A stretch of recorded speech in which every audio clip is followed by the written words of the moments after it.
Hey y'all, it's Dr. Shamanda. Welcome back to my channel. If you are new here, I am a licensed mental health and addictions therapist based out of North Carolina, and I specialize in financial therapy, which is all about helping you heal and understand your relationship with money. But on this channel, I share my own personal finance journey. So everything related to paying off debt, saving, investing, building wealth, essentially. I am not a financial expert, financial advisor, any of that stuff, so don't come here looking for that. But I do share my own journey, right? And motivation, goals, all those things and accountability too. I think that's another one. Anything that kind of would help someone if they're on a similar journey, okay? I would also say financial literacy, so because I do a lot of teaching on this channel. Which I love to do. By the way, I am a professor in real life. Outside of being a therapist, I am a professor as well. All right, y'all. So let's talk about why I'm saving $10,000. Now, if you've been on this channel for a while and you've been on watching the series towards my $10,000 savings challenge, then you kind of already know. But I also want to just take a moment to really emphasize why this is important. And hopefully, if you are someone who wants to save some money, some of these things will resonate for you and hopefully serve as motivation, which y'all know how I feel about motivation. I don't really, because motivation wanes, it comes and goes. But sometimes you need it just to get started. So if any of these things resonate, if you want to set a goal and get started, this might be helpful for you. So make sure you watch to the end. All right, y'all. So March, well, let me just start here. So last year, I was on a super focused debt payoff journey. Like that was my focus last year, was paying off debt. Now, of course, just being who I am, I'm always going to have multiple goals.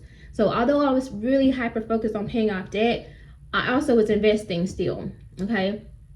And of course, I was saving. So I actually started saving. And I think I had a goal of $12,000 last year originally, because I wanted to reach pretty much the halfway mark towards the $25,000 initial goal. That's what I had. But then I was like, oh, I really want to pay off my car by the end of this year. Like, I do not want to take a car payment into 2026. That was like a huge goal. And I also had some debts that I was paying off too. So, and I was knocking those out. Listen, y'all, knocking them out, okay? But I was like, okay, my ultimate goal is to pay off my car. So what ended up happening is I got to around $6,000 of my savings goal, and I made the decision to pull those funds out, some of that money out. I mean, it would have been all of it basically, out to help pay off my car faster. So I paid off over $17,000 on a car loan last year, and now I don't have a car payment. So I don't regret that at all. Like, it was a great decision for me, and I'm blessed by that, like, seriously. So what it did, though, coming into this new year, especially being someone who knew to some degree that I wanted to go into self-employment, full-time entrepreneurship, leave my 9-to-5 corporate mental health, all that, it kind of left me in a little vulnerable position. Like, I had revenue, I had income, but something about not having savings, it can still feel very scary and overwhelming, like, realistically, because anything could happen. So I was like, okay, I need to really lock in, not only just on my investing goals and paying off debt, but I need to have some level of security with these savings, the liquid funds. This is so important, right?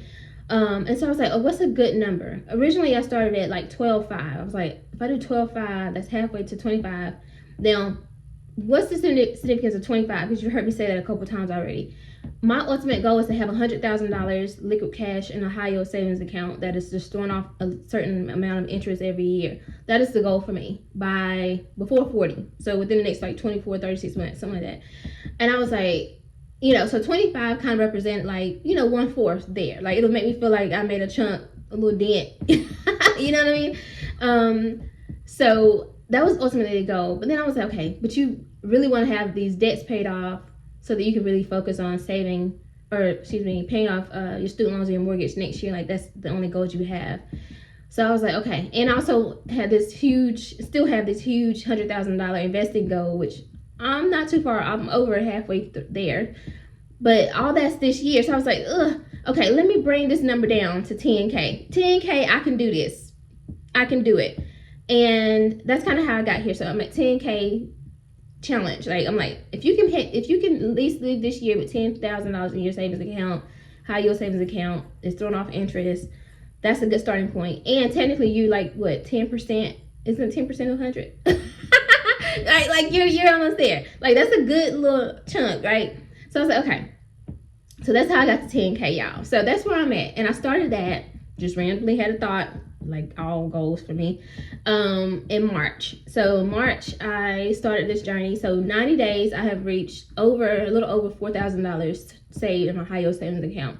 Now, it is June 9th at the time of this video. So I'm actually working towards the next chunk or milestone.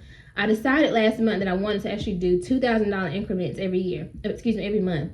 Now, here's the thing. I'm actually back to teaching. So along with full-time therapy in my private practice, I'm also a professor. So I teach classes in the evening. Right now I'm just teaching one class, but I'm actually on track to get a few more classes for this fall. And I decided to put all that money towards my savings goal. So that has helped tremendously. So initially it started out as a $1,000 increments per month. Like, I can do this. I can hit 1,000 a month.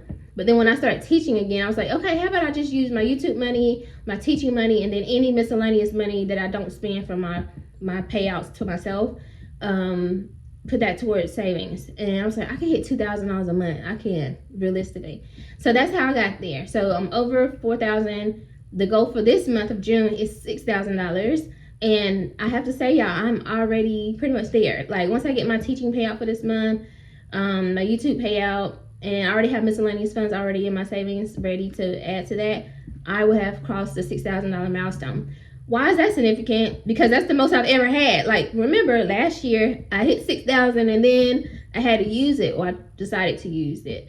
So once I hit 6,000 this month, God willing, that's gonna feel so good. Now when I hit 8K, that's the most I ever had. And then when I hit 10K, the following month after that, it's gonna be like, you did it, girl. So anyway, I hope you are motivated by that story and my why for this $10,000 challenge. The other thing I want to say is that entrepreneurship has changed my perspective on savings. When you're an entrepreneur, you're self-employed, your income is variable. Even if you're like your gig worker, I think gig workers could probably resonate with this too. You never know how much money you're going to make. I'm in private practice. I don't have like a no cancellation fee policy. If I did, I would have more stability, because even if you cancel, you still have to pay me. I don't do that. I know a lot of therapists who are implementing that. Whatever, right? But my whole point is that my income can be, variable, right? Because I don't, I have a certain amount of clients that I see per week, but some might cancel, have to reschedule, whatever. So I think having a savings just gives a peace of mind, a sense of security, right? Now, I don't intend to use my savings, not for that, but, because I do budget for fluctuating income, but it's still nice to know that I have that money if I need it, okay? I would say also that saving is more than emergencies. And you guys know I don't even call my savings account my emergency fund. Most people do, right? And of course, it's a good time for me to say that around 80% of Americans don't have even $1,000 saved. So just that in mind, if somebody wanted to come at me and be like, oh, you a doctor, you a therapist and a professional, you only got $4,000 saved. Yeah, because I paid off almost $20,000 of a car last year, and I'm in over $70,000 of debt in just the last couple of years, and then I have almost $100,000 total invested. Yeah, my money has just been going other places. So I just want to put that out there. Sorry, that's a Scorpio in me coming out. Because I know some people be like, that's how you got saved. It's like, but most people don't even have 1,000. So honestly, my priority hasn't been there. And I think because I haven't treated it like an emergency fund, honestly, I am more like a cash flow type of person. That's a good and bad thing. I think I'm learning more now. That's not necessarily a good thing. You need to have liquid cash savings somewhere at all times. Now, as a business owner now, I do have an account for that, so I'm not worried about that kind of stuff. But just my own personal needs, you need to have that liquid cash. And it's not just for emergencies. I keep saying that, but I look at it, I call mine my freedom fund. So ultimately, my goal is to have money there so that if I want to invest, if I want to take a random, which it won't be random because it'll be my lifestyle, but if I just want to go off grid for 6 months and nobody talk to me, I don't want to hear nobody, whatever, like I can do it if I want to, and I just replenish that back. I'm still kind of deciding how I want that to look, but ultimately it's a freedom fund. It's not an emergency fund. Now, if I need it for emergencies, okay, right? But I just think that ultimately having that peace of mind is what you get from the savings. How did I do this so far? I obviously told you teaching, money that I don't spend from like certain budgeted categories like food, or maybe my electricity I budgeted a certain amount but it don't end up being that amount, so I just transfer that little bit extra, or I guess extra, to my savings. Like, but I could spend that money if I wanted to, but instead I'm choosing to put it into savings, and I love that for me. I just did a no spend month in May that has helped tremendously. You know, I did my own y'all, I did my own hair. My daughter helped me. She washed my hair, shampoo, conditioning, and I blow dried and flattened it. Now it probably could look a little bit better, but not bad. I mean, I just saved almost $100 by doing my own hair. So, and it is time for me to trim, so there's that. But anyway, I did a no spend month of May. I decided just to cut my nails down. I didn't do my nails to get my nails redone yet, so there's that. And just prioritizing my financial goals. I think that, and then just staying focused, like having this number and locking in. Okay. Now, what happens after I reach 10,000? My goal for next year is the 25. Like, I need to hit that trip. I'm ready to be a 1/4 to that 100K goal. Like, I just have to. But right now, I just want to really focus on this 10,000 while paying off the rest of these debts this year and hitting this $100,000 investment goal. So that is a major deal for me. I'm excited to be able to save, invest, and pay off debt. I don't recommend this, y'all know that, because it's a lot going on at once, but I can do this and I'm excited about it. So anyway, I hope you like this video. I hope this resonates with you. I hope you set your own savings goal and lock in. It's still a lot of time left in this year. You can do it, okay? All right, guys, I hope you like this video. If you do, like, comment, subscribe, share, and I'll see you guys in the next one, okay? Bye.